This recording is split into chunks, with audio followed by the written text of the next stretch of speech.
డాడీకి తెలిస్తే ఏం చేస్తారు? నీకు తెలుసు కదా మిస్ అమ్మ. ఎప్పటికైనా తెలియాల్సిందే కదమ్మో. ఎంతకాలమని దాస్తావు?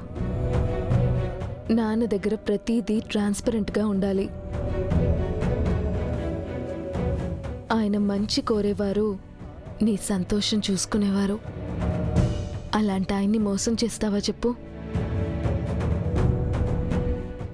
డాడీని చీట్ చేయాలని నాకు లేదు, కానీ తీరా విషయం చెప్పాక డాడీ నో అంటే నేను తట్టుకోలేను. ఆయన నీ కన్న తండ్రమ్ము. నీ మనసులో ఏముందో ఆయనకు తెలీదా? మీ అమ్మ చనిపోయాక ఆయన మీ అందరినీ ఎంత బాగా చూసుకున్నారో నీకు తెలీదా?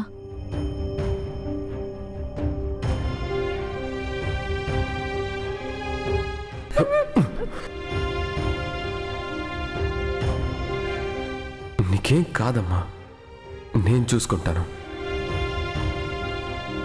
ఆయనకు మీరు తప్ప ఎవరున్నారు చెప్పు? ఆయన బ్రతుకుతున్నదే మీకోసం. మీరంటే ఆయనకి ప్రాణం. అలాంటి మనిషి దగ్గర నువ్వేదీ దాచకూడదు. ఆయన నో అన్నా ఎస్ అన్నా నువ్వు ఈ విషయం అయితే చెప్పి తీరాల్సిందే. సరే మిస్ అమ్మ, డాడీతో ఎప్పుడు చెప్దాం? ఇలాంటి విషయం ఎన్నో రోజులు దాచకూడదు.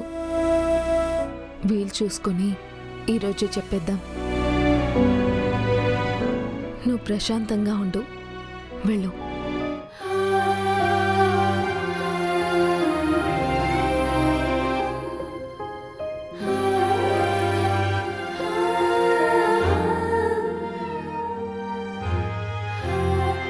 ఆయన మూడ్ బాగున్నప్పుడు అమ్మో విషయం చెప్పాలి. దానికంటే ముందు మనోహరి సంగతి చూడాలి. రాథోడ్, చెప్పండి మిస్ అమ్మ. ఇప్పుడు చూడు, కాసేపట్లో మనోహరి ఇచ్చి స్టార్ట్ చేస్తుంది. అరుపులు, కేకలు, పెడబొబ్బులు పెడుతుంది. అవ్వాలి మిస్ అమ్మ. ఆ మనోహరికి అలాగే అవ్వాలి. ఈ ఆదమ్మ కూడా వస్తుందా? దాని పేడ కూడా ఇరగడైపోవాలి. మరి ఇంత వైలెంట్ గా ఆలోచిస్తున్నావు ఏంటి రాథోడ్? ఏం చేయమంటావు మిస్ అమ్మ? ఇద్దరి మీద అంత కోపంగా ఉంది. నువ్వు ఆ ఇద్దరి మీద పడుతున్న కాన్సన్ట్రేషన్ మా ఇద్దరి మీద పడుతున్నావు రాథోడ్. వాళ్ళ మీద కోపం పెట్టినట్టుగా మా మీద దృష్టి పెట్టట్లేదు. అలా అంటావేంటి మిస్ అమ్మ? నీకోసం ఎన్ని చేయలేదు? ఏం చేసావు రాథోడ్? ఆయన్ని నన్ను కలిపావా? ఆయనతో నన్ను మాట్లాడించావా? కనీసం మా చూపులైనా కలిసేలాగా చేసావా? ఇప్పటికీ మా రూమ్లు వేరుగానే ఉన్నాయి తెలుసా? అర్థమైంది మిస్ అమ్మ. ఇప్పుడే సార్ రూమ్కి వెళ్తాను. అక్కడి నుంచి బాగే అన్న పిలుపు వినిపిస్తుంది. రెడీగా ఉండు. బచ్చా, ఆయన నన్ను పేరు పెట్టి పిలవడం అది జరిగే పనేనా? మీరే చూస్తారుగా. Follow me, follow me, follow me, follow మీ.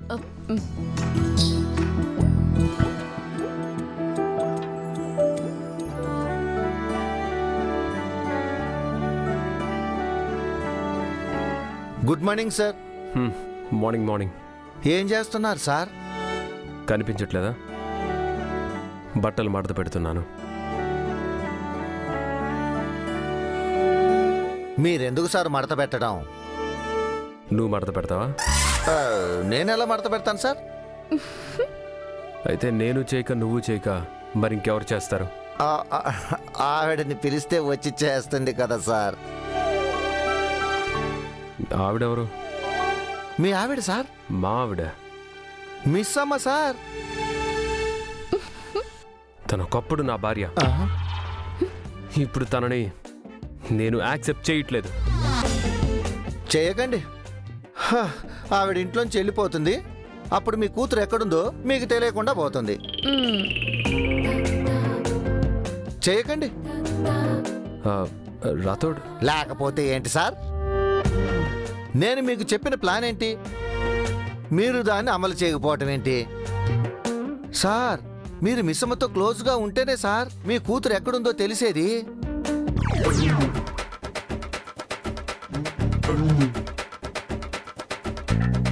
నేను క్లోజ్గా ఉంటే తనను యాక్సెప్ట్ చేస్తానేమోనని భయం వేస్తుంది రాదు. తనతో కలిసిపోతానేమో అనే టెన్షన్గా ఉంది. సార్ మీది మరీ అంత వీక్ మైండా సార్? రాథోడ్,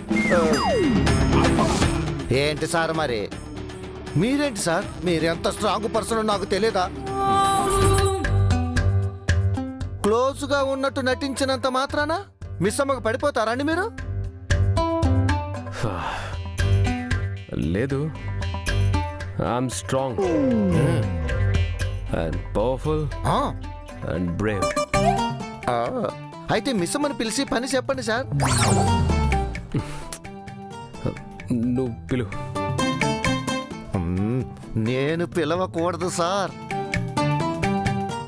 మిస్సమ్మ ఇక్కడే ఎక్కడో ఉంది, ఒకసారి బాగే అని పిలవండి. పరుగున వచ్చేస్తుంది. అంతే అంటావా? ఆలోచించకుండా పిలిచేయండి సార్.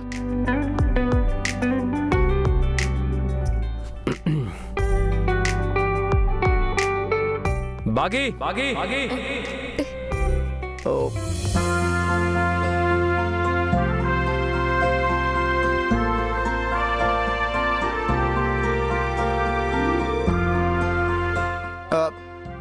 నేను వస్తాను సార్. నువ్వెక్కడికి? మీ మధ్యన నేను ఎందుకు సార్? రాథోడ్,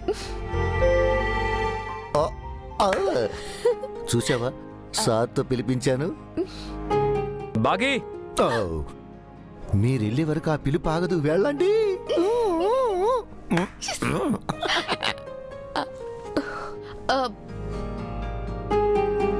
పిలిచారా అండి?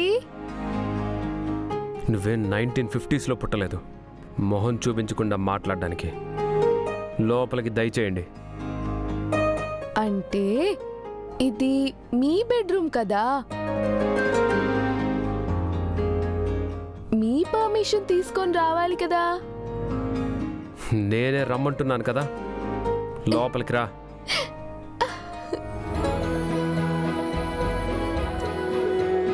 చెప్పండి. సో బట్టలు ఎక్కువగా ఉన్నాయి, కొంచెం ఫోల్డ్ చేసి పెట్టు. ఇది మీ భారీగా అడుగుతున్నారా లేదా గెస్ట్ని అడుగుతున్నారా?